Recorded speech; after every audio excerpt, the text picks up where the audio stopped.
Good morning, I am Sanjukta assistant professor government law college Pali से। आज हम इंडियन कॉन्ट्रैक्ट एक्ट 1872 के अंतर्गत एक बहुत ही इम्पोर्टेंट टॉपिक पढ़ते हैं, नैराश्य का सिद्धांत यानी कि doctrine of frustration. Doctrine of frustration या फिर नैराश्य का सिद्धांत बहुत ही इम्पोर्टेंट टॉपिक है। Section 56 of Indian contract act. Section 56 किससे रिलेटेड है? असंभव कार्य को करने के ठहराव अपने आप में व्यर्थ होते हैं, यानी कि ऐसे एग्रीमेंट जो असंभव कार्य को करने के लिए किए जाते हैं, तो वो जो एग्रीमेंट किए जाते हैं वो क्या होते हैं? अपने आप में ही शून्य होते हैं, उनका कोई भी वजूद नहीं होता है।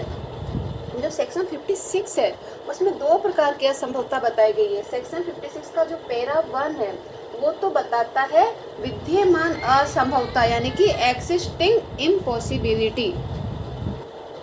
पैरा 1 में है जो विद्यमान असंभवता यानी कि जो करार किया जा रहा है, करार करते समय ही वह असंभवता उस समय उत्पन्न या अस्तित्व में रहती है। ये दो प्रकार की हो सकती है। एक तो जिसके बारे में पक्षकारों को जानकारी होती है, जैसे कि कोई कहता है कि मैं तुम्हारे लिए, तुम मुझे 1000 रुपये दो, मैं तुम्हारे लिए जादू से उसको 2000 रुपये में बदल दूंगा। ये ज्ञात असंभवता का उदाहरण है।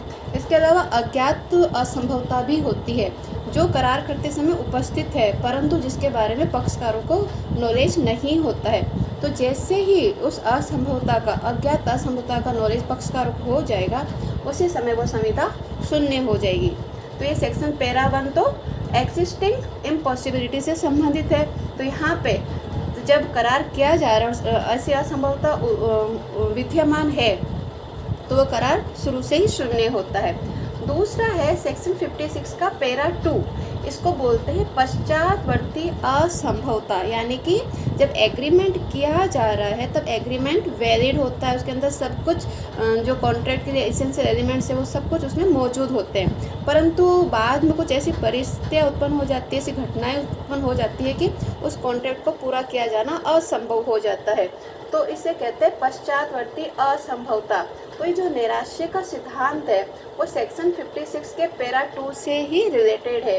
इसे नैराश्यता का सिद्धांत कहा जाता है और भारत में इस सिद्धांत को सत्यव्रत घोष वर्सेस मंगनी राम के बाद में स्वीकार किया गया था। इम्पोर्टेंट केस से पूछा जाता कि असंभवता का सिद्धांत कौन से केस से संबंधित है या फिर सत्यव्रत घोष वर्सेस मंगनी राम का केस किस सिद्धांत से संबंधित है। तो ये केस नैराश्यता या फिर डॉक्ट्रिन ऑफ फ्रस्ट्रेशन से संबंधित है। अब वो कौन कौन सी परिस्थितियां हैं, जो पश्चातवर्ती परिस्थितियां हैं जिनके कारण कोई जो वैलिड कॉन्ट्रैक्ट है वो उसका पालन करना असंभव हो जाता है। इसके संबंध में मुख्य 7 कंडीशन दी हुई है। कौन कौन सी कंडीशन है? पहली तो है अनुबंध में, अनुबंध की जो विषय वस्तु है वो विषय वस्तु ही नष्ट हो जाए। सेकंड है किसी विशिष्ट घटना का घटित न होना। थर्ड है पक्षकार की मृत्यु हो जाती है, फिर कोई अयोग्यता उत्पन्न हो जाती है पक्षकार में। फोर्थ वन है परिस्थितियों में परिवर्तन हो जाए, राजनीति में परिवर्तन हो जाए, युद्ध छिड़ जाए या फिर न्यायालय के आदेश से। तो हम इनके बारे में एक एक पढ़ेंगे।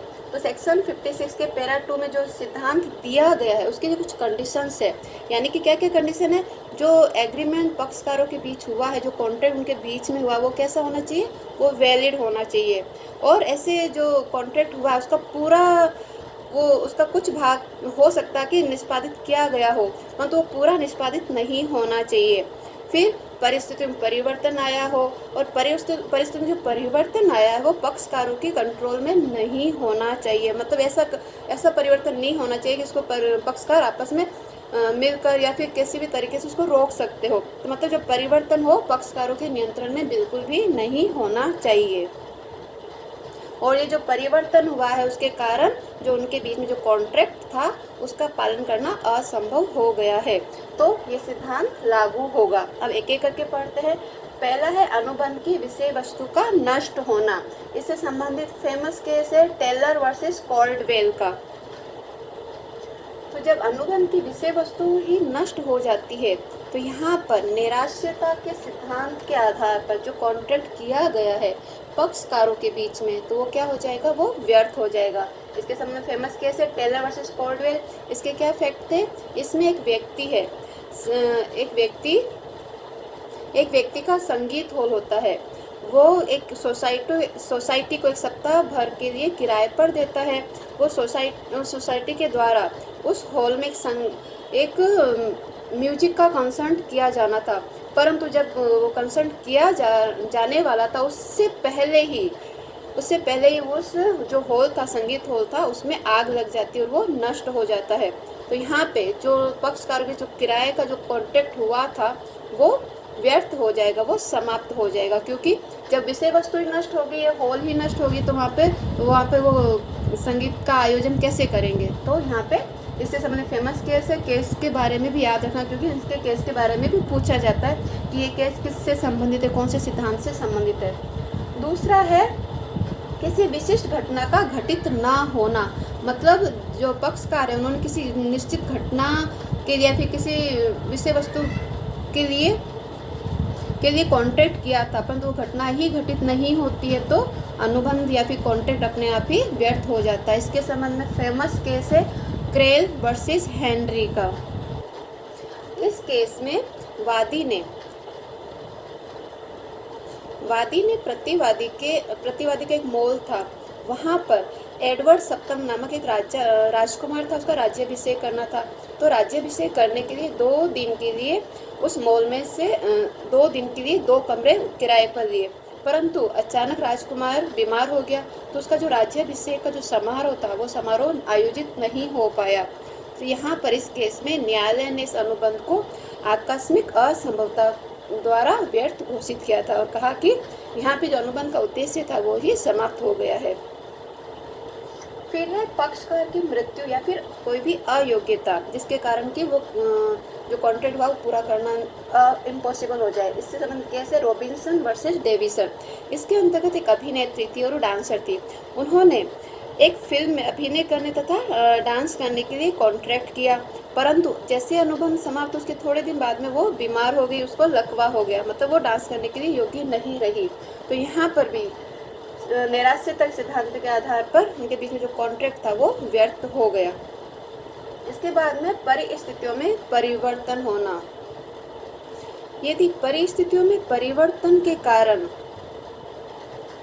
अनुबंध का पालन करना असंभव हो जाता है तो अनुबंध स्वतः ही समाप्त हो जाता है। इससे संबंधित केस है बार्टन वर्सेस वाकर। इस केस में बार्टन वर्सेस वाकर के केस में 2 व्यक्तियों के बीच में एक प्लॉट के ऊपर मकान बनाने का कॉन्ट्रैक्ट हुआ, परंतु जब मकान शुरू होने वाला था तो शुरू होने से पहले ही जो प्लॉट था उसको सरकार के द्वारा जब्त कर लिया गया। तो यहाँ पर भी परिस्थिति में परिवर्तन के कारण जो मकान बनाने का कॉन्ट्रैक्ट था वो पूरा नहीं हो सका। फिर है राज नियम में परिवर्तन होना। यदि कोई वैध कॉन्ट्रैक्ट है, वैलिड कॉन्ट्रैक्ट है, वो राज नियम में परिवर्तन के कारण इलीगल हो जाता, अवैध हो जाता है, तो जो अवैध कॉन्ट्रैक्ट है अपने आप ही व्यर्थ होते हैं। तो जो वैलिड कॉन्ट्रैक्ट है, तो वैलिड कॉन्ट्रैक्ट जब इलीगल हो जाता है राज नियम में परिवर्तन के कारण, तो ऐसी स्थिति में माना जाता है कि संहिता का पालन करना असंभव हो गया है। इससे संबंधित केस है मान सिंह वर्सेस खाजम सिंह। इसमें जंगल काटने का कॉन्ट्रैक्ट हुआ था, परंतु ये राजस्थान से संबंधित है, तो राजस्थान में जंगल के काटने पर रोक लगा दी गई।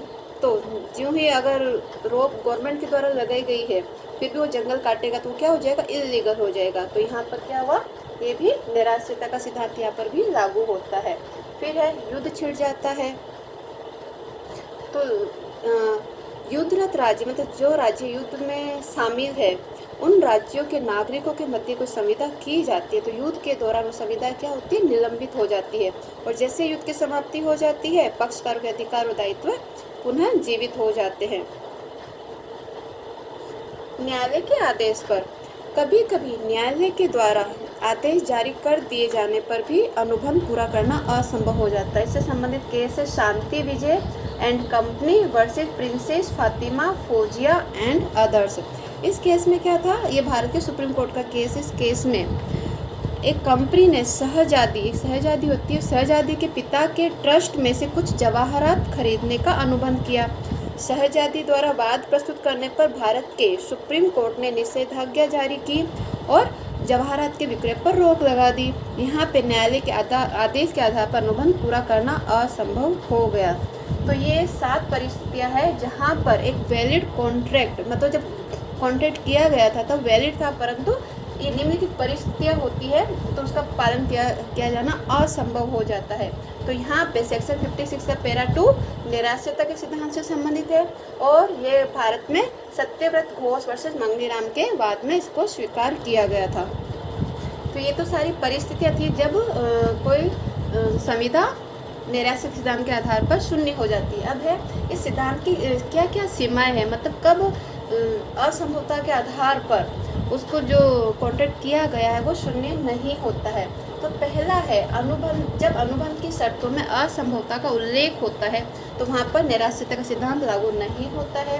दूसरा है आत्म प्रेरित निराश्रयता की स्थिति में, जब अनुबंध के किसी एक पक्षकार के द्वारा कोई ऐसा कार्य किया जाता है अथवा कोई ऐसी भूल की जाती है जिसके कारण कि अनुबंध का पालन करना असंभव हो जाता है, तो ऐसा अनुबंध निराश्रयता के सिद्धांत के आधार पर समाप्त हुआ नहीं माना जाएगा, मतलब यहाँ पर निराश्रयता का सिद्धांत लागू नहीं होगा। फिर है निष्पादन की कठिनाई, यदि अनुबंध के निष्पादन में ऐसी कोई कठिनाई उत्पन्न हो जाती है जिससे अनुबंध का निष्पादन करना कठिन हो जाता अथवा खर्चीला हो जाता है परंतु असंभव नहीं होता है, तो यहाँ पर निराश्रयता का सिद्धांत लागू नहीं होता है। फिर है व्यापारिक असंभवता, व्यापारिक असंभवता की स्थिति में भी निराश्रयता का सिद्धांत लागू नहीं होता है। जो व्यापारिक असंभवता है निष्फलता का आधार हो सकती है, लेकिन यह व्यापारिक परिस्थितियों पर निर्भर करती है। ऐसी स्थिति में कभी कभी व्यापारिक कठिनाइयों की स्थिति भी हो सकती है, जिसमें जैसे संविदा की पूर्ति अलाभकर हो जाए या फिर महंगी हो जाए या फिर किसी कारण से उसमें बहुत ज़्यादा विलम्ब होने वाला हो, तो यहाँ पे वचन के पालन से मुक्ति नहीं मिलती है, अर्थात यहाँ पे निराश्रयता का सिद्धांत लागू नहीं होता है। ये इससे संबंधित केस है गंगा शरण वर्सेस रामचरण। इस बात में भी कहा गया कि अगर व्यापारिक असंभवता हो यानी कि उसमें कुछ कठिनाई आ रही हो तो वहाँ पर निराश्रयता का सिद्धांत लागू नहीं होता है। फिर है हड़ताल हो जाए, तालाबंदी हो जाए या फिर नागरिकों का कोई उपद्रव हो जाता है तब भी असंभवता निराश्रयता का सिद्धांत लागू नहीं होगा। तो ये कंडीशन है। ये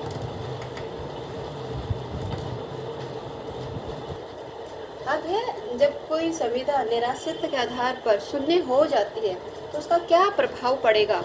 तो पहला तो अनुबंध व्यर्थ हो जाएगा, उसके पास निष्पादन से मुक्ति, मतलब जो पक्षकार है उनको अपने अपने कर्तव्य से मुक्ति प्राप्त हो जाएगी।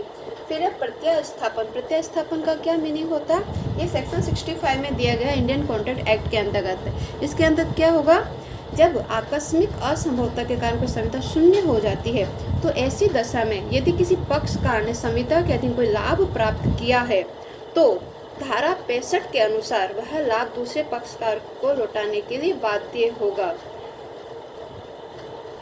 जैसे कि ए है, दो व्यक्ति ए और बी, ए व्यक्ति ने बी से कॉन्ट्रैक्ट किया कि वो उसके लिए गाना गाएगा और बी उसको 1000 रुपये देगा।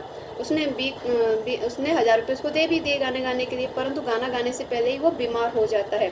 तो यहाँ पर जिसने 1000 रुपये लिए हैं और अपना गाने गाने का कॉन्ट्रैक्ट पूरा नहीं कर पाया वो उसको वापस लौटाने के लिए बाध्य होगा, यानी कि उनको प्रारंभिक स्थिति में किया जाएगा। तो प्रत्यास्थापन का अधिकार होता है। फिर एक क्षतिपूर्ति का अधिकार भी इसके अंतर्गत होता है। यदि किसी पक्षकार को अनुबंध के समय से असंभवता का ज्ञान था अथवा वह पक्षकार थोड़ी सी छानबीन करके खोज करके उस असंभवता का पता लगा सकता था तो ऐसे पक्षकार को दूसरे पक्षकार की ऐसी क्षति की पूर्ति करनी होगी जो उसने ऐसे अनुबंध के द्वारा उठाई है। निराश्रयता का सिद्धांत से संबंधित एक और इम्पोर्टेंट केस है वो पैराडाइम वर्सेस जैन का है। तो ये सारा ये जो आज हमने पढ़ा है वो क्या है, डॉक्ट्रिन ऑफ फ्रस्ट्रेशन। निराश्रयता का सिद्धांत किस में दिया गया, सेक्शन 56 के पैरा 2 में दिया गया है। कौन कौन सी कंडीशन है, कौन कौन सी पश्चातवर्ती असंभवता है जब निराश्रयता का सिद्धांत लागू होता है, कब कब निराश्रयता का सिद्धांत लागू नहीं होता, उसका क्या प्रभाव पड़ता है। Thank you.